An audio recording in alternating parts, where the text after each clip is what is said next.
오늘은 가을 특별 저녁 부흥의 넷째 날입니다. 오늘 넷째 날을 맞이해가지고요, 느헤미야 5장 우리 1절부터 13절까지 말씀을 가지고 이 공동체의 갈등을 해결하라, 이 공동체의 갈등을 해결하라 라는 제목으로 하나님 말씀 함께 시간 나누도록 하겠습니다. 이제 느헤미야 5장입니다. 여러분, 우리가 오늘 숨가쁘게 지난 주일부터 우리가 한 장 한 장씩 해가지고 여러분 5장까지 왔는데요. 이쯤 오게 되면은 이제 우리가 나타나는 특징 하나 있습니다. 뭐 했더라? 그렇게 나오는 거죠. 뭐 이 말씀이 날마다 볼 때마다 새로워요. 뭐 한 것 같은데 아침마다 새롭고 늘 새로운 그런 걸 경험할 수 있게 되는데, 한번 이쯤 되면 이제 한번 지금까지 우리가 달려왔던 걸 좀 요약을 할 필요가 있어요. 혹시 오늘 오신 분들은 오늘 얘기만 잘 들으면은 4일치를 그냥 후딱 먹는 겁니다, 여러분. 우리가 이 첫날 느헤미야 1장 할 때 우리 주일날 시작했죠. 모든 것의 시작은 기도라고. 그러면서 제가 이제 느헤미야에 관한 이야기를 하면서, 느헤미야는 지금 페르시아, 그 당시에 페르시아인 아닥사스다 왕의 술관을 맡은 왕의 2인자였다는 얘기죠. 그렇게 잘 먹고 잘 사는 그가, 그의 동생 하나니가 예루살렘 소식을 전해 들어왔을 때, 그는 자기가 태어난 적도 없고 가본 적도 없는 할아버지 아버지의 고향이 예루살렘 그 성전의 형편을 물어봅니다. 성전은 다 무너졌고 성벽은 회파됐다고요. 느헤미야는 그 말을 듣고 수일 동안 울면서 금식하며 기도합니다. 여러분, 제가 그래서 여러분이 그런 얘기했던 것 같아요. 누가 무너진 가정을 세우고 누가 무너진 교회를 세울 수 있습니까? 울 수 있는 사람이 세우는 거예요. 울 수 있는 사람이. 울 수 있는 한 사람, 모든 것의 시작은 그 울 수 있는 한 사람을 통해 역사는 이루어졌다는 거거든요. 느헤미야는 슬피 울며 금식하며 기도합니다. 자기 자신의 명예와 자기 자신의 욕심과 자기 자신의 의가 아니라 하나님의 성전이 무너지고 하나님의 그 예루살렘 성벽이 무너진 거 가지고 슬피 울며 기도합니다. 그는 기도하는 내용이 어떤 내용이었습니까? 자기가 원하는 걸 함부로 얘기하지 않고요, 그의 기도는 이렇게 시작합니다. 하늘의 하나님, 크고 두려우신 주여. 하나님의 하나님됨을 선포하는 기도를 그가 먼저 했죠.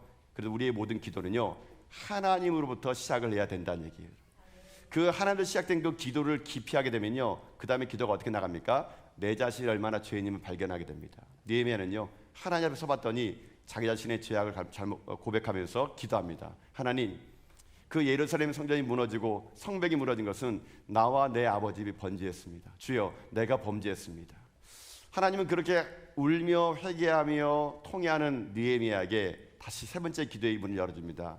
그는 기도하며 좌절하지 않았습니다. 그는 다시 약속을 붙잡고 일어섭니다. 우리가 붙잡는 건 하나님의 약속이기에 느헤미야는요, 하나님의 약속을 붙잡고 기도하고 그는 행동하는 그리스도인이 되게 되죠. 여기까지 1장에 있는 내용이에요. 그리고 이제 2장이 넘으면 어떤 일이 생겼습니까? 느헤미야는요, 4개월 동안 기도합니다. 당장 달려가서 그 일을 행할 수 있었지만 그는요, 자기가 아무리 선하고 자기가 옳고 자기가 바르다 그래가지고 함부로 그는 행동하지 않습니다. 하나님의 때를 기다리는 자였습니다. 기다리면서 뭐 했을까요? 그는 기대하며 기도했습니다. 하나님께서 기회를 열어줬을 때 준비된 자가 되기 위해서 그는 기도하고 기다리며 기도했더니 마침내 하나님께서 아닥사스다 왕의 마음을 움직여줘 가지고 왕이 조소를 갖고 그는 예루살렘으로 넘어오게 되죠. 예루살렘 넘어온 느헤미야 3장은 어떤 내용이 나와 있습니까? 그가 봤던 것보다 더 심각한 예루살렘의 형편을 보고 그는 이대로 있을 수 없었습니다. 백성들을 다 모아놓고 얘기합니다. 우리 다시는 이런 수치를 당하지 말기 위해서 성벽을 건축합시다. 그의 말 한마디에 온 이스라엘 사람들이 모여서 성벽을 짓게 되는데, 자그마치 성벽을 짓는 사람들의 그 명단이 느헤미야 3장에 빼곡히 나오게 됩니다. 15가지 직업에 75명의 사람들의 이름이 기록되어 있는데, 거기 나오는 모든 사람들은 다 무명의 사람들이에요. 알지 못하는 사람들입니다. 하나님은 왜 그런 무명의 사람들의 이야기를 32절에 똑같은 내용을 반복하면서 썼을까? 바로 하나님은 아무도 기억하지 않는다 하더라도 하나님 앞에 헌신한 사람을 하나님은 기억하고 있다는 것이거든요. 우리의 수고와 헌신이 누가 알아주지 않는다, 그게 중요하지 않습니다. 하나님은 다 기억하시고 우리의 수고와 헌신이 하나님은 놀라운 은혜를 만들어주게 된다는 것이거든요. 그 하나님의 은혜 속에서 그들은요, 서로 자기의 은사 따라서 성벽을 짓습니다. 그 다음에는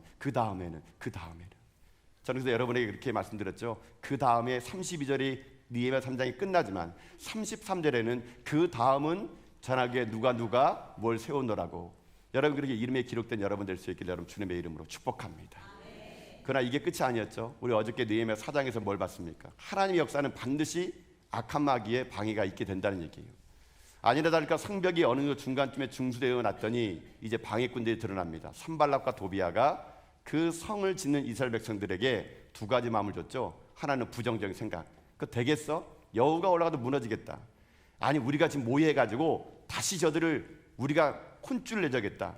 그들의 말 한마디에 어떻게 됩니까? 이스라엘 백성들이 부정적인 생각과 두려운 마음이 서게 되죠. 그때 느헤미야는 어떻게 합니까? 그들 앞에 뭐 싸워보자 하지 않습니다. 그 부정적인 생각과 두려운 마음을 기도로 하나님께 나아갈 때 하나님은 그 두려운 마음을 담대한 마음으로 주시고 성벽의 기적을 그가 만들 수가 있게 만들어 주었다는 것이거든요. 이게 우리가 지금까지 느헤미야 4장까지 오늘 살펴봤던 내용입니다. 처음 듣는 것처럼 반응하시는 여러분의 이 놀라운 모습, 네, 괜찮습니다. 자, 이제 이 느헤미야 4장 끝나고요. 이제 5장으로 오면 어떤 일이 생기느냐? 참 이게 이 느헤미야는요, 읽으면 읽을수록 참 인생사가 그대로 된 거예요. 4장까지는요, 외부의 공격으로 인해 가지고 지금 성벽 짓는 게 지금 장난이 아닌 거였어요. 그러나 하나님의 기적으로 또 느헤미야 기도로 이걸 이뤄 나갔는데 이게 문제가 생긴 겁니다. 5장에 와서는요, 어떤 문제가 생기느냐? 이제 내부의 갈등이 생겨버린 겁니다. 외부의 산발락과 도비야를 막아놨더니 이제는 어떤 일이 생기느냐? 내부의 갈등이 생기게 됩니다. 내부의 갈등이 생기는데 어떻게 생기느냐? 자, 오늘 여러분들이 느헤미야 5장의 말씀을 읽어봤지만요, 이게 좀 읽는다고 쉽게 빨리 납득이 되지 않는데 내용은 이런 내용입니다. 한번 여러분 들어보세요. 5장의 내용은 이런 거예요. 자, 성벽 재건을 위해서 이스라엘 사람들이 모였습니다. 예루살렘에는 성전은 하나밖에 없어요. 예루살렘 성전. 나머지 모든 지방에 있는 건요, 회당이에요. 회당. 성전이 아니라. 이제 느헤미야를 중심으로 해가지고 성벽이 재건된 말을 듣고 수많은 이스라엘 사람들이 예루살렘으로 모여듭니다. 여러분, 많은 사람들이 폐허가 된 곳에 모여들었다? 한번 여러분 상상을 해보세요. 그들이 잘 때, 먹을 때 이게 충분하지가 않습니다. 많은 사람들이 모여있다 보니까요, 이 예루살렘의 도시는요, 큰 도시가 그때 아니었어요. 좁은 땅덩어리였습니다. 좁은 곳에서 갑자기 많은 사람들이 몰려들었거든요. 그리고 예루살렘은요, 해발 800m 높은 고지에 있어요. 논농사나 밭농사를 할 수 있는 곳이 아닙니다. 거기가요. 그러다 보니까는 그들이 그 모여서 성벽을 재건하는데 이게 하루 이틀이 아닌 거예요. 자그마치 52일 가까이 되는 이날 동안 그들이 이제 모여서 하다 보니까요, 이게 식량이 동이 나버린 겁니다. 먹을 게 없어진 거예요. 가뜩이나 식량이 없어졌는데 문제인데, 여러분 오늘 느헤미야 5장 3절 보면요, 그 해에 흉년이 듭니다. 흉년이. 먹을 것이 없는데 흉년까지 들어버렸어요. 근데 문제가 또 하나 생겼습니다. 지금 이스라엘은요, 메데 바사, 그러니까 페르시아의 속국이에요. 그런 이 나라에 조공을 바쳐야 됩니다. 자기네가 아무리 먹을 게 없다 하더라도 세금을 꼬박꼬박 바쳐야 되는 거예요. 그러니까 지금 이 이스라엘 사람들은요, 삼중고에 걸려든 겁니다. 자기의 식량은 떨어졌죠. 배는 고프죠. 그리고 자기의 그 땅엔 흉년이 들었죠. 세금은 꼬박꼬박 바쳐야 되죠. 살아남을 길이 없는 거예요. 그러다 보니까 이 사람들은 어떻게 하느냐? 먹고 살려고요, 자기들의 논과 밭과 포도원을요, 어떻게 하느냐? 저당 잡히게 됩니다. 그것만 해서 저당 잡힌 사람이 없는 사람은요, 자기 자녀를 저당 잡히는 거예요. 그리고 돈을 받아가지고 식량을 구워 먹어서 사는 겁니다. 근데 문제가 뭐느냐? 이렇게 지금 백성들이 성벽을 짓느라고 와가지고 없는 형편에 지금 현재 밭과 포도원과 가축들과 자녀를 저당 잡히는데 그 틈을 노려가지고요, 이스라엘에는 상류층이 고리대금업을 하는 거예요. 돈을 받고요, 비싼 이자를 받으면서 백성들을 더 혼란하게 만드는 겁니다. 그러니까는 이 상황을 느헤미야 보고요, 크게 분노하는 거예요. 여러분 좀 상황이 이해되시죠? 좀 심각하죠? 심각한 상황이에요 지금 여러분요, 우린요. 자, 이 상황을 오늘 말씀을 통해서 한번 얼마나 심각한지 한번 볼 건데요. 그냥 여러분이 읽은 이 그냥 개역 개정으로 읽으면은 좀 이렇게 리얼감이 없어요. 그래서 제가 세번역으로 한번 여러분 읽어볼 겁니다. 세번역 성경으로 여러분 자막을 통해서 우리 오늘 3절부터 5절 말씀을 한번 세번역 성경으로 한번 같이 한번 읽어보도록 합시다. 읽겠습니다. 시작. 또 어떤 이들은 이렇게 울부짖는다. 배가 고파서 곡식을 얻느라고 우리는 밭도 포도원도 집도 다 잡혔다. 또 어떤 이들은 이렇게 외친다. 우리에게는 왕에게 세금을 낼 돈도 없어서 밭과 포도원을 잡히고 돈을 꾸야만 했다. 또 더러는 이렇게 탄식한다. 우리의 몸이라도 해서 유다인 동포들의 몸과 무엇이 다르냐?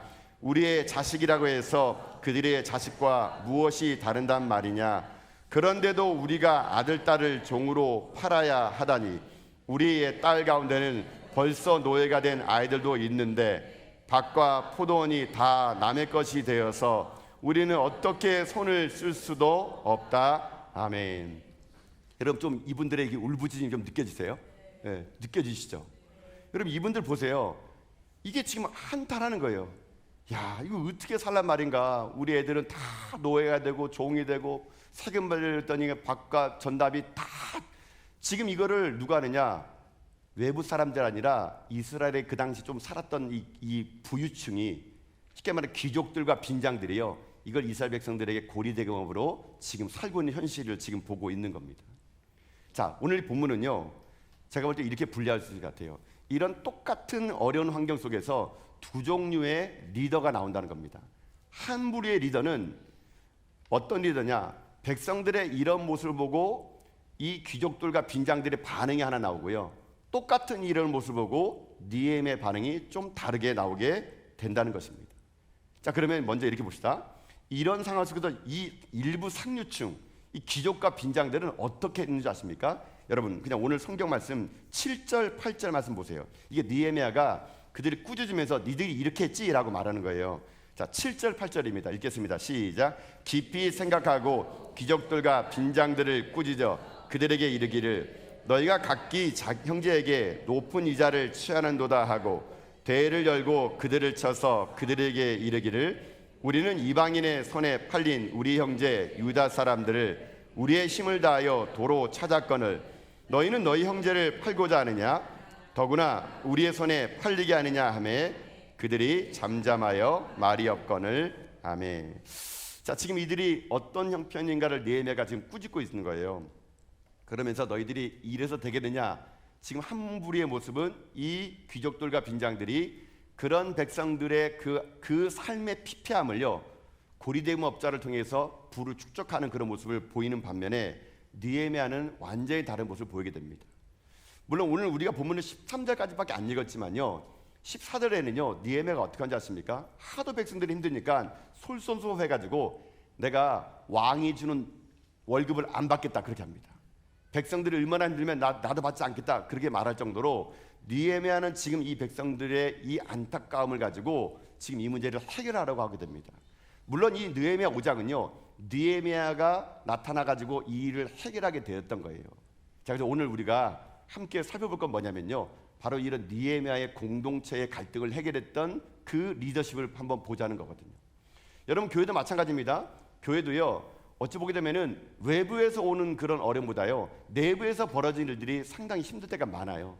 내부의 갈등, 서로가 어떤 일을 행할 때 있어서 서로 간의 갈등으로 인해 가지고 공동체가요 앞으로 전진하지 못하고 멈춰서는 일들이 한두 번이 아닙니다. 우리끼리 벌어지는 많은 내부의 일들, 성도들끼리 벌어지는 많은 아픔들, 도대체 교회가 하나님의 비전을 가지고 꿈을 가지고 그럴 때 외부의 공격만 있는 것이 아니에요. 우리 내부에도 분명히 아픔과 다툼과 때로는 대립관계를 맺을 수 있는 것이 교회 공동체이고 그 당시에 느헤미야 5장의 상황이었던 것이죠. 그러나 느헤미야는요 이 공동체 갈등을요 해결했습니다. 그러면 우리가 오늘 이 느헤미야 5장에서 느헤미야가 어떻게 했길래 이 공동체 갈등을 해결하는지를 우리가 배울 수 있다면, 여러분 우리 교회 안에 벌어지는 많은 우리끼리 문제 있지 않습니까? 서로 우리끼리 벌어지는 많은 내분의 문제들을요 우리도 해결해가지고 우리 교회에 주신 하나님의 꿈과 비전을 위해서 우리가 달려갈 수 있는 능력을 우리가 얻을 수가 있다는 얘기예요. 자, 그러면 어떻게 해야 될까요? 어떻게 우리가 해야 될까요? 제가 볼 때는요 느헤미야가 가지고 있는 것 중에서 우리가 잃어버린 두 가지의 능력이 있는 것 같아요.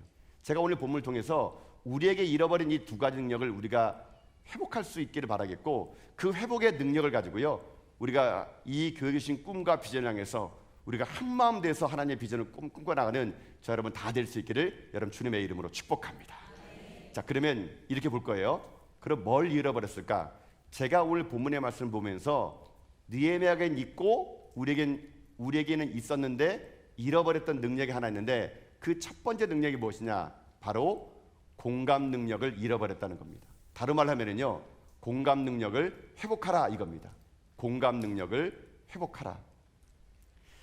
자, 여러분 지금 느헤미야는요 이 백성들의 그 안타까움과 그 눈물을요 제가 볼 때는요 그가 지도자임에도 불구하고 충분하게 이것을 공감한 것 같아요.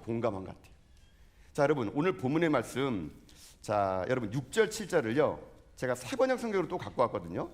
자, 세번역 성경으로 6절 7절 말씀을 한번 우리 자막을 통해서 한번 읽어보도록 합시다. 읽겠습니다. 시작. 그들의 울부짖음과 탄식을 듣고 보니 나 또한 치밀어 오르는 분노를 참을 수가 없다. 나는 그들이 울부짖는 내용을 신중하게 살핀 다음에 귀족들과 관리들에게 어찌하여 같은 결의끼리 돈놀이를 하느냐고 호되게 나무랐다. 이 문제를 다뤄야 하겠기에 나는 대회를 열고서 아멘. 자, 여러분 이런 게 있어요. 우리 인간의 감정에게는요 분노가 있습니다. 여러분 화를 낼 수 있죠. 여러분 화 안 내는 사람 어디 있습니까? 여러분 저도 화를 내요. 여러분요. 여러분 제가 화내는 거 못 보셨죠? 예, 그렇죠. 목회자들은 함부로 화를 낼 수는 없습니다. 그래서 저도 어떨 때는 막 분노가 차오를 때가 많아요. 그러나 저는 이게 이 분노를요 어떨 때 내느냐?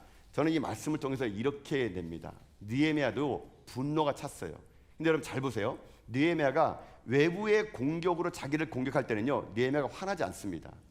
외부의 악한 마귀의 공격을 가지고 자기를 공격할 때는요 느헤미야는 분노하지 않습니다. 근데 오늘 이 본문에서는 분노를 했어요. 어떨 때 분노해야 하는지 아십니까? 사람은요 내가 어떨 때 분노를 표해야 되고 어떨 때 분노를 표하지 말아야 될지를 아는 것이 그게 진짜 리더예요. 리더. 느헤미야는요 자기 자신의 모함과 자기 자신의 그 손해를 가지고 분노하는 게 아니라 백성들의 아픔과 백성들의 눈물을 가지고 그는 분노를 냈던 사람이거든요. 그는 그것 때문에 거룩한 분노를 내게 됩니다.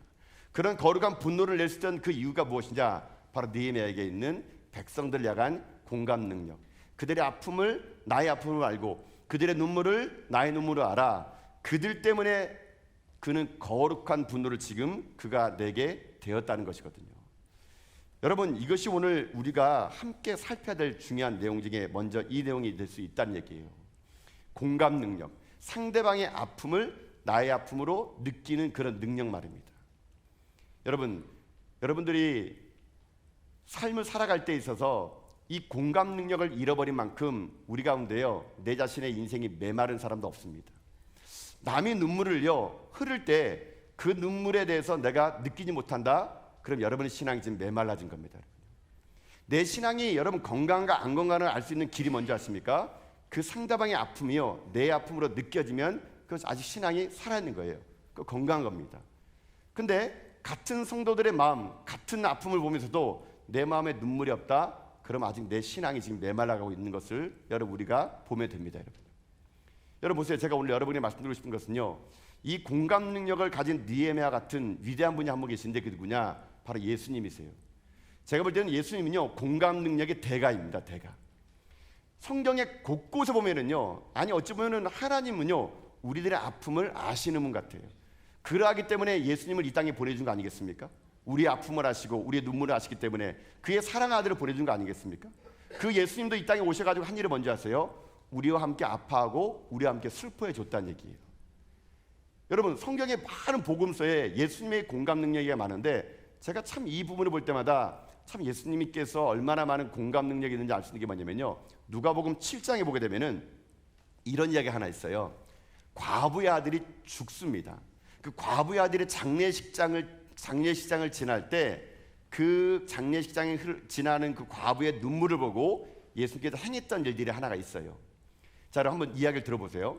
누가복음 7장에 보면은요 과부의 아들의 장례식장이 있었습니다. 제가 이 본문을 한 번 더 살펴봤어요. 제가 이 본문을 보면서 그런 생각해봤습니다. 과부인데요 아들이 외아들이에요. 여러분 이 두 단어만 가지고 여러분 좀 마음이 좀 짠하지 않습니까? 여러분 이 여인이 과부가 되고 싶어 됐겠습니까? 여러분요 이 여인도 꿈이 있었겠죠. 왜 없었겠습니까? 여러분 결혼 뭐 아무 남자나 그냥 막 했습니까? 여러분요 아니죠. 여러분 결혼할 때 여러분 어떡합니까? 눈 맞으면 그냥 뭐 결혼한 거 아니잖아요. 이 여자도 자기랑 결혼할 남자를 찾으려고요 아마 모르긴 몰라도 그 사람의 인품, 신앙, 야, 이 사람 결혼하면 어떻게 될까 막 별의별 상상을 다 해보면서 그 많은 남자 중에서 한 사람을 골라서 결혼했겠죠. 꿈꾸며 살았을 겁니다. 근데 이 남편이 일찍 죽었는지 늦게 죽었는지 몰라도 지금 이 여인 곁에 있지 않아요. 사랑한 사람을 떠나버린 이 과부에게 남은 것은 외아들 한 명이었습니다. 이 과부는요, 그 당시 이스라엘 사람들에게 남자가 없다는 것은 여자로 살아가기 힘든 사회였거든요. 이 과부는요, 꿈이 있었습니다. 그래, 이 아들만이라도 장성해서 잘 길러야지. 아들에게 꿈을 가진 여인은요, 아들이 아침에 일어나서 출근할 때 되면은 다시 아들이 돌아올 때까지 집에서 보글보글 막 찌개를 끓여가면서, 이스라엘은 찌개 없겠군요. 하여튼 뭘 음식을 만들어가면서 아들이 오면 같이 밥 먹어야지. 부푼 꿈을 가지고 우리 아들이 커가지고 장가가면은 내가 애도 봐줘야지. 뭐 이런만 생각하고 있었는데, 아니 이게 웬일입니까? 그 마지막 희망했던 외아들이 죽어버린 겁니다. 이제 이 아들을 장사 지내려고요, 이 과부가 지금 그 아들의 시신을 관을요 끌고 지나가는 거예요. 여러분, 그 장면이 오늘 본문 아니지만요, 누가복음 7장 13절 15절 보면 거기 나와요. 자, 여러분 자막을 통해서 한번 누가복음 7장 13절 15절 말씀 한번 여러분 상상해서 한번 그 상황으로 한번 읽어봅시다. 시작. 주께서 과부를 보시고 불쌍히 여기사 울지 말라 하시고 가까이 가서 그 관에 손을 대시니 맨자들이 서는지라. 예수께서 이르시되 청년아, 내가 내게 말하노니 일어나라 하시매 죽었던 자가 일어나 앉고 말도 하거늘 예수께서 그의 어머니에게 주시니. 아멘. 자, 여러분 보세요. 지금 예수님께서 그 불쌍한 마음을 가지고 관에다가 손을 얹고 청년아 일어나라 했더니 청년이 살아난 거예요. 기적이 난 거예요. 그리고 그 청년을 그의 어머니에게 주셨다라는 겁니다. 자, 근데 저는요 이것을 이렇게 봤어요. 예수님께서 그 장례 행렬을 유심 있게 관심 있게 가졌던 건 뭘까요? 제가 볼 때는요, 이 과부의 눈물을 예수님이 본 것 같아요. 예수님은 공감 능력이 되다 보니까 이분이 과부고 외아들의 그 형편을 아셨던 것 같아요. 그래서 과부의 눈물을 보니까 예수님이 어떻게 하느냐, 여기 아주 중요한 말이 하나 나오는데요, 예수님이 그 과부를 보고 불쌍히 여겼다 그럽니다. 불쌍히 여겨서 과부한테 울지 말아라 이렇게 얘기했던 거예요. 여러분, 여기에서의 이 불쌍히 여기다라는 마음이 무슨 말이냐, 이게 공감 능력이라는 겁니다. 공감 능력. 누군가를 봤을 때 불쌍히 여겨주는 이 공감 능력이 생명을 살릴 수가 있다는 것이거든요. 불쌍히 여기는 거, 여러분 그래서 헬라어로 뭐라고 말하냐면요, 스플랑크리조마이. 이게 스플랑크리조마이가 불쌍히 여긴다라는 말이에요. 연민을 느낀다. 그의 아픔이 내 아픔으로 느껴진다. 우리나라 말로 하면 이 말이 뭔지 아십니까? 애간장에 녹는다, 그 말입니다. 애간장 녹는 말 여러분 써보셨죠? 내 간장과 장기가 녹을 정도로, 창자가 끊어질 정도로 아픈 것이 애간장에 녹는 거고, 그게 불쌍히 여기는 거예요. 그 사람의 아픔을 딱 보니까 참 저 사람이 아픔이 그냥 내 아픔처럼 느껴져가지고 나도 막 애간장에 녹는 거예요. 막 창자가 녹고 창자가 끊어지고 간이 녹는 것처럼 느껴지는 그 상태, 그게 스플랑크 리조마의 불쌍히 여기는 마음이 바로 뭐냐, 공감 능력이 될 수 있다는 것이거든요. 근데 정말 중요한 건요, 이 불쌍히 여기는 이 예수님의 이 마음, 성경은요 예수님께서 불쌍히 여긴다는 말이 복음서에 12번 나옵니다. 불쌍히 여긴다, 불쌍히 여긴다, 스플랑크 리조마이. 근데 성경에는 이 12번에 불쌍히 여긴다라는 말 다음에는 뭐가 일어나지 않습니까? 항상 기적이 따랐어요. 기적이. 예수님께서 베스다를 가셨는데 백성들이 지금 저녁이 됐는데 배고픈 거예요. 예수님께서 그들을 어떻게 하지 않습니까? 불쌍히 여깁니다. 그리고 오병이의 기적으로 그들을 먹입니다. 이 나인성의 과부의 아들도 주님께서 불쌍히 여기셨기에 그 과부의 아들을 살리는 기적을 행하게 됩니다. 바디메오가 나왔습니다. 주여 나를 불쌍히 여겨주옵소서. 눈먼자가 나와서 주님 앞에 매달리니까 예수님께서 바디메오를 바라보면서 불쌍히 여겼더니 그의 눈이 띄어지게 되었던 것이거든요. 예수님은요 나사로의 무덤 앞에서 그의 우는 사람 보면서 불쌍히 여겼기에 나사로나 나와라 줄 때 나사로 나오는 기적이 임하게 되었다는 것이거든요.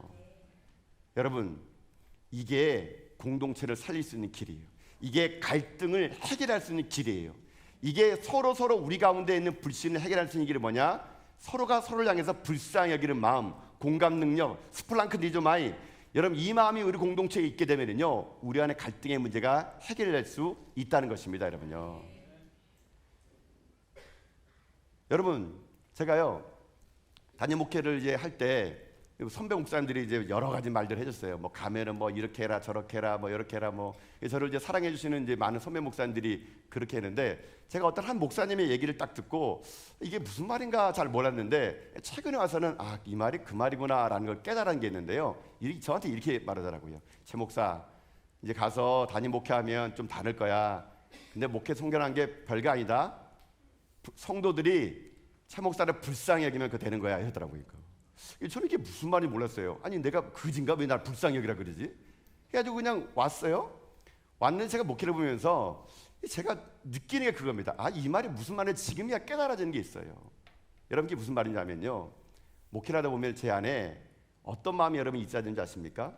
성도를 향해서 불쌍히 여기는 마음이 있는 것이 그게 진짜 목사의 마음이 돼야 된다는 얘기예요.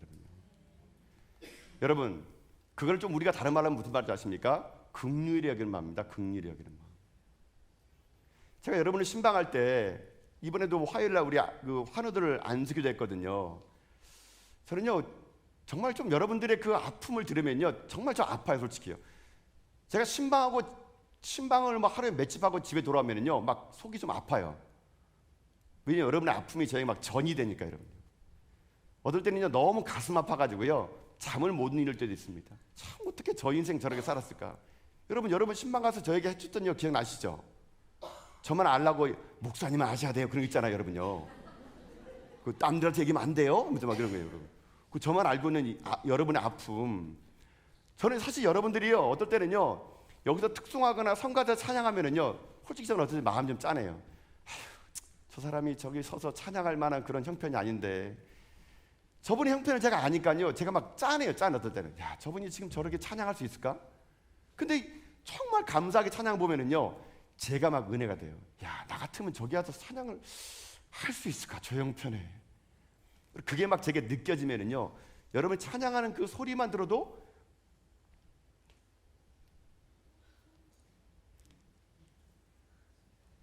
그 눈물이 나올 때가 있어요. 여러분 제가 여러분의 그때 그런 말 했던 것 같아요. 제가 목사로 살면서 제가 이 교회 담임 목사로 있으면서 뭐 이제 많은 분들 저에게 이 말하더라고요. 에이 목사님 이제 강단에서 그런 말 하지 마세요 그러는데요. 저는 제가요 왜 말하냐면요 저는 제 마음이 변할까봐 자꾸 여러분이 얘기하는 거예요. 제가 변할까봐. 제가 나중에 목회를 많이 하면은요 목회가 이게 연륜이 쌓이면요 그냥 경험을 합니다. 여러분요 아세요? 그냥 나이스하게 폼 잡을 수 있어요. 제가 목회를 하면 10년 해보세요 여기서요. 그러면 이제 눈 감고 합니다. 여러분요 저는 그렇게 하고 싶지 않아요. 그래서 제가 여러분에게 자꾸만 여러분 뭘 선포하는지 아십니까? 제가 여러분에게 그런 말을 자꾸 드렸던 것 같아요. 제가 이 교회 은퇴하는 거는 이 교회에서 정한 나이가 되면 은퇴하세요 그게 아니라요, 제가 이 교회를 언제 은퇴하느냐, 제 안에 성도를 바라봤을 때 내 안에 눈물이 사라지면 그때 목회를 그만둔다는 얘기입니다. 여러분. 아니 어떻게 목사가 한 교회를 담임하면서 성도를 바라보는데 눈물을 안 흘릴 수 있습니까? 그럼 목회 그만둬야죠. 여러분요 목사가 성도를 바라보면서 울지 못한다면 그게 어떻게 목사가 될 수 있습니까? 목사 흉내는 낼 수 있겠죠. 나이스하게 설교는 할 수 있겠죠. 그러나 여러분 그거는 하나님 보기에는 저는 범죄하는 생각이 드는 것 같아요. 하나님이 저에게 이곳에 보내줄 때 제가 기도한 게 있어요. 하나님 이들이 울 때 함께 울고 웃을 때 함께 웃게 하여 주옵소서. 저는 그래서 기도합니다. 하나님 이번에 10만 가는 이 집에 갔을 때 그 성도의 마음을 저기 좀 주세요. 그의 아픔이 제 아픔 될 수 있도록 해주시고 제가 기도할 수 있도록 도와주세요. 여러분 이 공감 능력, 저는 그래서요 저 같은 목회자뿐만 아니라 여러분 바라고 싶은 거 뭐냐면요 여러분들 이 마음이 있기를 여러분 소망하는 거거든요. 그 목사님이 했던 말, 성도가 목사를 불쌍히 여기면 되는 거야. 참 감사하게도요 여러분 저를 불쌍히 여기신 것 같아요. 여러분 저 불쌍하죠? 아닙니까 여러분요? 여러분 참 감사한 게 뭐냐면요 여러분 저한테 이런 말 안 하는 것 같아요. 목사님 좀 이것 좀 안 합니까? 우리는 뭐 이거 안 하세요? 목사님도 뭐 하세요? 이런 거보다는요 아이고 목사님 쉬엄쉬엄 하세요. 집에서 빨리 주무세요. 아직도 안 들어가세요. 아이 목사님 건강 살피세요. 여러분 저에게 그런 말 해줄 때마다요 참 저는 감사해요. 아 그래도 아직도 우리 성도들이 나를 불쌍히 여겨주는구나. 내가 뭐 할 때쯤 되면은 아이고 우리 목사님 또 어떡하지? 아이고 우리 목사님 이렇게 어떡하지? 여러분이 그냥 빈말이라도 여러분 저에게 그걸 해주면은요 저는 그게 너무 위로가 돼요. 아 그래도 우리 성도님들이 나를 불쌍히 여겨주는구나.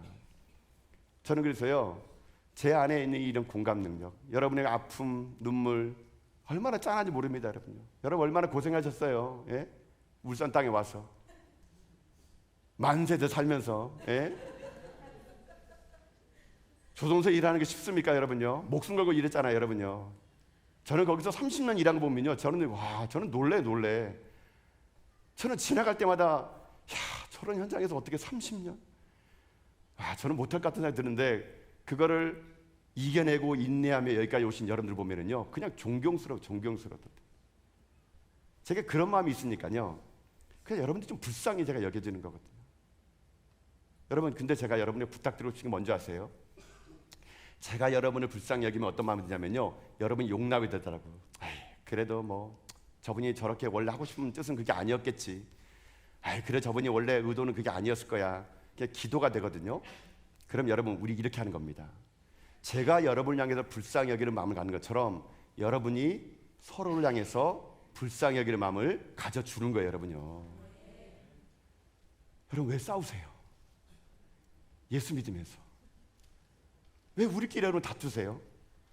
왜 예수 믿는 사람끼리 서로 의견이 나눠져 가지고 내가 저 사람하고 같은 구역 때문에 내가 구역 하나 봐라, 여러분 이런 말 하세요? 여러분, 제가요 정말 담임 목사로 여러분 부탁드리고 싶습니다. 여러분 잃어버린 공감 능력을 회복해 가지고요, 옆에 있는 성도를 불쌍히 여기는 믿음의 종 될 수 있게 여러분 주님의 이름으로 축복합니다. 서로를 향해서 불쌍히 여겨보세요. 그 사람 다 짜네요. 다 기도가 나오고요, 이해가 되고 용답이 돼요.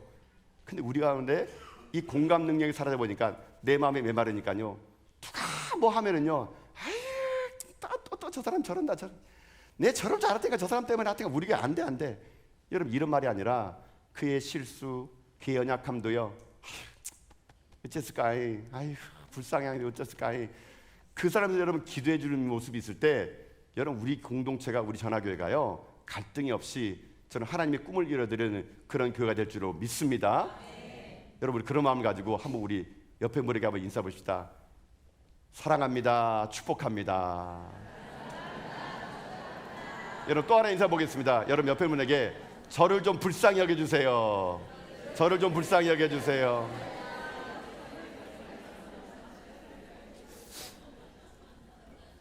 여러분, 이 공감의 능력, 여러분 이게 공동체의 갈등을 해결하는 거예요.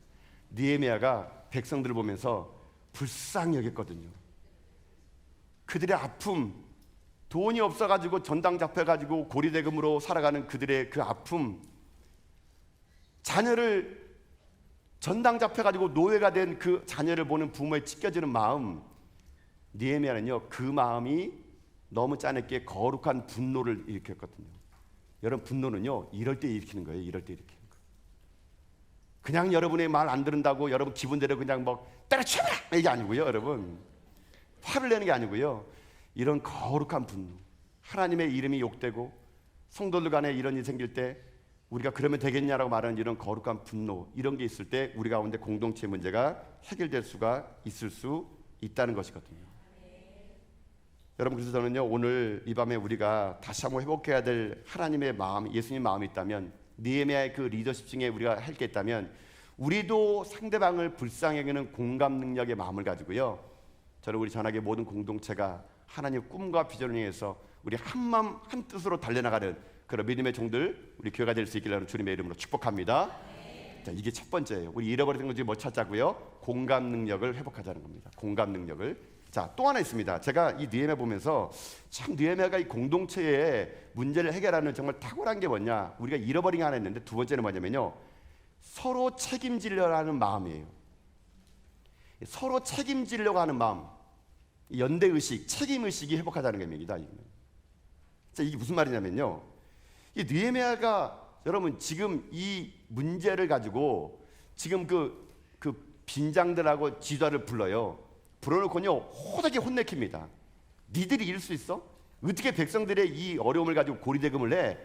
근데 느헤미야라는 말을요 찬찬히 읽어보면은 느헤미야는요 그거를 그들만의 문제로 얘기하지 않고 그들의 문제를 자기 문제로 해결됩니다. 자기도 이것에 책임의식을 느껴가지고, 자기가 리더니까 자기가 책임의식을 가지고 이 문제를 해결하려고 그랬을 때 이 공동체 문제가 해결돼요. 자, 여러분 뭔 말인지 알겠군요. 자, 여러분 11절 말씀 보세요. 11절. 자, 11절 말씀 읽어봅시다. 자, 읽겠습니다. 시작. 그런즉 너희는 그들에게 오늘이라도 그들의 밭과 포도원과 감나원과 집이며 너희가 꾸어준 돈이나 양식이나 새 포도주나 기쁨의 100분의 1을 돌려보내라 하였더니 아멘. 자, 느헤미야 얘기합니다. 야, 이제 돌려보내. 니네가 밭과 포도원 감람나무와 꾼돈 양식 포도주 야 100분의 1이라도 좀 돌려보내라 이렇게 말하거든요. 자, 이 말을 들은 귀족들 상류층이 어떻게 했을까요? 자, 그들의 반응이 12절에 나옵니다. 자, 12절 말씀 볼까 한번요. 자, 12절 읽겠습니다. 시작. 그들이 말하기를 우리가 당신의 말대로 행하여 돌려보내고 그들에게서 아무것도 요구하지 아니하리라 하기로 내가 제사장들을 불러 그들에게 그 말대로 행하겠다고 맹세하게 하고 아멘. 자, 그럼 들어보세요. 자, 지금 느헤미야가 이러면 안 돼, 우리 전당 같은 거 다 돌려보내고 100분을 돌려보내. 그 귀족들에게 이게 쉽게 말하면 고위층이가 얘기한 거예요. 그랬더니 12절에 그들의 반응이 아이고 알겠습니다. 아이고 우리가 아예 그냥 싹 보내버릴게요. 다시는 우리가 받지 않을게요. 이들의 말이 느헤미야 말 한마디에 완전히 수긍하는 것을 보게 됩니다. 자, 여러분 근데 이게 여러분 납득이 되세요? 저 납득이 안 되는 거예요. 여러분 가진 자는 원래 더 많이 갖고 싶어하는 게 여러분 그게 습성이에요. 여러분 잘 모르시죠? 우리 뭐 가진 게 없다 보니까 여러분요. 뭐 우리 뭐 돈이 있어봐야 알지 뭐. 여러분 원래 있는 자가 나 있는 자가 여러분요. 이 사람들요 느헤미야 말 한마디에 예 그렇게 하겠습니다라고 말할 수 있는 거 여러분 이거 있을 수 없는 일이에요. 뭐 느헤미야가 지금 현재 뭐 힘을 다해 말하니까 듣는 것 같죠? 그게 아닙니다 여러분요. 느헤미야가 이렇게 말했을 때 이 12절의 반응이 쉽게 나올 수 있는 이유가 있었어요. 그걸 제가요 10절에서 찾았습니다. 여러분 10절 말씀 보면은 아, 요 마음을 받았기에 이들이 이렇게 했구나라고 느껴지는 것 같아요. 자, 여러분 10절 말씀 거기 한번 읽어봅시다. 10절입니다. 시작. 나와 내 형제와 종자들도 역시 돈과 양식을 백성에게 구워 주었거니와 우리가 그 이자 받기를 그치자. 아멘. 자, 여러분 거기 말씀에 우리가라는 말에 동그라미 쳐보세요. 우리가. 여러분 이 말이 뭐냐면요. 지금 이 말이 그냥 얼핏 보면은 뭐 느헤미야도 지금 뭐 돈 꿔주고 돈 받았나 그런 건데 그게 아니고요. 느헤미야가 지금 현재 어떻게 대입하냐면은 여기에 우리가라는 말을 쓴 게 뭐냐면 느헤미야는요 이 모든 것을 그 사람들 책임만으로 떠넘겼다는 것이 아니에요. 그들의 그 고리대금업했던 그곳에 자기도 포함시켜서 그 백성들이 그렇게 피폐할 수밖에 없는 것은 나도 한몫을 했다. 내가 그들의 그 아픔을 보면서 방관했고 그들이 고리대금하는 것을 그냥 내가 허용했고 결국 내가 한 거나 다름없으니 이거는 나의 연대 책임이다. 느헤미야는요 스스로 책임지려는 그런 마음이 있었던 겁니다. 그러면서 야 우리가 그 이자 받기를 그치자. 네가 잘못한 것이 아니라 나도 잘못한 것 같다. 내가 여기서 리더로서 그 일을 해야 되는데 내가 잘못한 것 같다. 느헤미야의 말 한마디는 그 말이에요. 스스로 책임지려는 마음. 그들의 그 잘못을 너 때문이야. 그건 바로 너 때문이야. 이게 아니고 같은 책임을 지려는 연대의식과 책임지려는 마음. 그것이 그 귀족들의 마음을 움직였던 거예요. 만약 느헤미야가 힘을 다해가지고 그 귀족들과 빈장들을 뭐 곤장 100대 뭐 감옥에 쳐놓고 이랬으면요 절대로 공동체 문제 해결 안 됐을 겁니다. 그들의 마음을 움직인 것은 뭔지 아십니까? 같은 연대의식. 너희들이 그렇게 잘못한 것은 내 책임이다. 나도 책임이 있다. 그러면서 느헤미야가 여러분 14절 가서 어떻게 한지 아십니까? 그러니 내가 왕의 녹봉을 내가 먹지 않겠다. 왕의 얼굴을 내가 안 받겠다. 여러분 이렇게 선언했던 이유가요. 바로 느헤미야가 그 귀족들과 빈장들의 그 잘못된 것을 자기 책임으로 알고 연대의식을 하고 함께 책임지려는 마음이 있었기 때문에 그들의 마음이 움직였고 그래서 공동체 문제가 해결될 수가 있었다는 것이에요. 여러분요. 여러분 이것이 오늘 우리에게 잃어버린 두 번째 마음이에요. 함께 책임지려 하는 연대의식이 사라진 것. 이게 무슨 말이냐?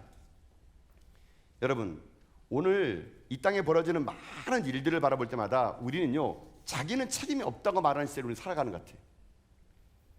아휴, 세상이 썩었어. 교회가 이래도 되겠어? 아휴, 지금 벌어지는 이 사회 보면은 리더들이 잘못이야. 여러분 누구나 비판을 하는데요.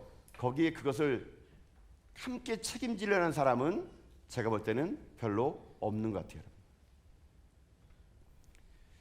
여러분 우리 주변의 아픔과 고통과 이 어려움은요 그들만의 문제가 아니에요, 여러분요. 어찌 보면 우리들의 문제이고 나의 문제인데 그 나의 문제가 우리들의 문제를 볼 수 아는 거, 그게 중요합니다. 자, 그래서 여러분의 한 분을 소개시켜 드리는데요. 여러분, 제가 이전에 이분 소개된 것 같아요. 여러분, 그 경주 최 씨 부자 이야기 아시죠? 경주 최 씨. 뭐 제가 최 씨라고 최 씨 얘기하는 거 아니고요. 목사님 최 씨라고 또 최 씨 얘기하네. 제가 이 경주 최 씨 얘기 보면서 참 이 사람이 진짜 부자라는 걸 얘기하고 싶은 겁니다. 여러분, 졸부와 부자의 차이가 뭔지 아세요? 경주 최 씨 이 부자가 12대 동안 300년 동안 부를 이룰 수 있는요, 그 경주 최 씨만의 육훈이 있어요. 육훈. 여러분, 나중에 경주 최 씨 집에 가보세요. 그 육훈이 거기 그 집에 가면 거기 있는데요. 그 육훈이 이런 말이 써 있더라고요. 한번 들어보세요. 한번. 첫째, 그 경주 최 씨 집에서는요, 이 6가지 교훈을 가지고 이 300년을 이어왔는데, 첫째 이거래요. 과거를 보되 진사 이상 벼슬을 하지 말라. 그러니까는 그 과거, 그러니까 그 벼슬을 받을 때 중급 이상 하지 말란 얘기예요. 두 번째는요, 재산은 만석 이상 지니지 말라. 아무리 부자라 하더라도요, 욕심내지 말고 만석이 넘은 거는 사이다가 환원하라, 그런 말입니다. 세 번째는 과객을 후하게 대접하라. 인정을 베풀며 살라는 거예요. 적을 만들지 말라는 얘기입니다. 넷째는요, 참 저는 이거 보면서 이게 오늘 느헤미야랑 똑같은 거예요. 넷째는 뭔지 아십니까? 경주 최 씨가 흉년기에는 남의 논밭을 매입하지 말라. 여러분, 흉년기 되면 논밭이 싸게 나올 거 아니에요. 그럼 남의 아픔을 가지고 내가 이익을 벌어먹는다는 얘기예요. 경주 최 씨는요, 흉년기에는 남의 논밭을 사지 말라. 가진 자로서 없는 자를 착취하지 말라는 거예요. 다섯 번째는 뭐냐면요, 최 씨 가문 며느리들은 시집 온 후에 3년간은 무명옷을 입어라. 이거는요, 아무리 부자라더라도 검소하고 절약하라는 겁니다. 근데 이거를 마음속에 둔 게 뭐냐면요, 여섯 번째입니다. 사방 백리 안에 굶어 죽는 사람이 없게 하라. 백리면 어디예요? 한 40km? 여러분, 사방 백리 안에 최 씨 집안이 있을 동안은 굶주림이 없게끔 만들었대요. 그럼 이 집안은 어떤 집안입니까? 사방 백리를 책임지는 집이었던 겁니다. 그래서 경주 최 씨가요, 지금까지 그의 집이 졸부가 아니라 진짜 부자예요. 졸부는 뭔지 아십니까? 졸부는요, 자기 재산을 가지고 자기 울타리 안에 가둬두는 사람은 졸부지만, 부자는요, 큰 부자는요, 자기 재산을 울타리 넘어서 흘려보낼 사람이, 이 사람이 어디냐? 이 사람이 진짜 부자가 될 수 있다는 얘기입니다. 제가 왜 이 말을 하는 줄 아십니까? 여러분, 우리 전화교회가요, 그런 교회가 되길 저는 꿈꾸는 거예요. 여러분, 우리 전화교회가 저는 이렇게 꿈꿨습니다. 이 육훈, 마지막 사방 백리 안에 굶어 죽는 사람이 없게 하라. 저는 그때 꿈꾼 게 있어요. 하나님, 우리 전화교회 사방 백리 안에 예수 믿지 않고 지옥 가는 사람 없게 하여 주시옵소서. 사방 백리를 책임지는 교회가 되게 하여 주옵소서. 사방 백리에 예수 믿고 천국 갈 수 있도록 하나님 우리에게 최 씨 가문의 그 영성을 우리에게 주시사 우리가 이 지역을 책임지는 교회가 되게 하여 주옵소서. 제가요, 그거 보면서요, 막 주먹을 불끈 적이 있습니다. 우리가 그런 교회 되면 참 좋겠다. 여러분, 그래서 여러분, 제가 이 마음 가지고 여러분, 제가 부임했을 때 여러분과 함께 했던 것 중에 우리 추수감사절을 해가지고 여러분에게 기프트 박스 놀아준 적이 있죠. 여러분, 선물 상자 채우라 그랬잖아요. 참 제가 생각해도 참 저도 좀 그런 이상한 목사 같아요. 교회면은 뭐 선물 줘야 되는데 여러분에게 뭘 선물 줬으니까 빈 상자. 아무것도 빈 상자 줘가지고 이거 채워오세요. 성도님들 채워오세요. 저도 채워봤더니 거기 7만 원, 5만 원 들어가대요. 여러분, 우리가 채워서 누구 줬습니까? 코로나 그 당시에 19로 인해 가지고 제가 얘기했잖아요. 그 설교 때 여러분, 인천에서 엄마 아빠 일하러 가가지고 학교 일찍 끝나고 급식 안 낸 아이들이 와가지고 라면 끓여 먹다가 가스 폭발 나가지고 입원한 아이. 전 가슴이 찢었습니다. 제가 그때 이런 얘기했던 것 같아요. 사방 백리 안에 우리 울산 땅에 우리 전화교회 사방 백리 안에 라면 끓여 먹다가 터지는 아이 없는 그런 세상. 그때 여러분, 우리가 그래가지고 뭐 만들었습니까? 기프트 박스 여러분들 선물 갖고 왔잖아요. 그거 다 전달해 주잖아요. 또 이곳에 온 외국인 근로자들의 자녀들 엄청 힘들어요, 여러분요. 그들에게 우리가 어떻게 합니까? 그 선물을 여러분 나눠줄 때 저는 참 감사한 게 여러분들이요, 차고 넘치도록 주셨어요. 그때요. 작년도 그랬고 재작년도 그랬고요, 차고 넘치도록 줘가지고요, 남은 것은 어떻게 하지 않습니까? 또 여러분들이 모르는 곳에, 은밀한 곳에, 정말 소외된 곳에 흘려 보내줬어요. 저는 이걸 보면서 그런 생각을 해봤습니다. 우리 전화교회가 이런 일들로 더 가득한 이야기가 되면 참 좋겠다. 정말 우리 전화교회에 하나님 주시는 마음을 가지고 그저 세상을 향해서 저 같은 세상, 저 썩은 세상, 저 문제 많은 세상, 이것이 아니라 그들의 그 문제를 내가 책임지려는 의식을 가지고 그 모든 것을 볼 수 있는 그런 교회. 저는 그래서요, 오늘 우리들의 인생의 삶에서 우리 교회와 그리고 우리 성도들이 회복해야 될 게 뭔지 아십니까? 그걸 내 책임으로 아는 거예요. 내 책임으로. 교회 안에 어떤 문제가 생기면은요, 그건 바로 너 때문이가 아니라 그들의 그 아픔을 나의 아픔으로, 그들의 책임을 나의 책임으로 서로 책임을 져주는 그런 교회가 될 때, 아니 당신 책임이 아니에요. 내가 그거를 좀 못하네요. 당신 책임 아닙니다. 내가 기도하지 못했던 거예요. 당신 책임이 아닌 것 같아요. 내가 좀 더 관심을 가져야 되는데. 여러분, 서로가 책임지려는 교회가 된다면 우리 안에 공동체 갈등이 왜 어떻게 일어날 수가 있겠습니까? 여러분, 서로 책임지려고 그러지 않고 그건 바로 너 때문이야. 여러분, 이것 때문에 공동체가 나눠지는 거 아니겠습니까? 여러분, 우리가 오늘 회복해야 될 것은 그거예요. 문제가 생겼습니까?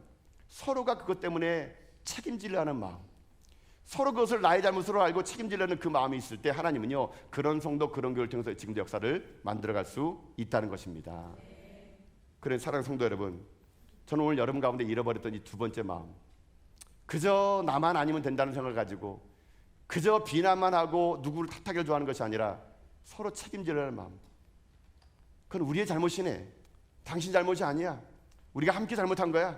우리가 그 일을 같이 해결해야 돼. 서로가 우리라는 공동체, 우리가 잘못했고 우리가 함께 그것을 이해하지 못했다는 그런 마음을 가지는 가운데, 저는 우리 전화교회가요, 어떠한 작은 일로 인해서 빌미스러워서 서로 마음 나눠지지 않고 함께 책임지며 연대의식을 가지고 우리가 주신 하나님 꿈과 비전을 이뤄나가는 그런 귀한 교회 되시기 여러분 주님의 이름으로 축복합니다.